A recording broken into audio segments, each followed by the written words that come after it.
Welcome to the Genius Factory. Enjoy the video. You'll start in Settings because this change is simple and safe. Open Start or press Windows plus I, then select Personalization and choose Taskbar. Once there, find the Widgets entry under Taskbar items. This is the quick path to remove the weather card from view. Click the Widgets toggle to turn it off. That hides the weather and the whole Widgets panel from your taskbar immediately.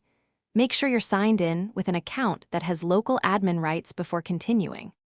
If you need a system-wide or more permanent block, use the Group Policy Editor. Press Windows plus R and run gpedit.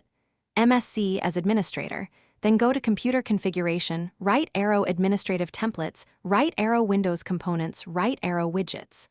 Once there, double-click Allow Widgets and choose Disabled, then click Apply and OK. This prevents the widget service from running for all users. Use this when you manage multiple machines. To complete the change, restart File Explorer or reboot so the widget UI and background service stop. Open Task Manager, select Windows Explorer and click Restart. Once done, confirm the weather is gone. If the widget's toggle or policy is grayed out, sign in with an administrator account and install any pending Windows updates, then try again. As a troubleshooting tip, rerun gpedit. MSC or settings after a reboot if widgets still appear. Check for third-party shell extensions and temporarily disable them before repeating these steps.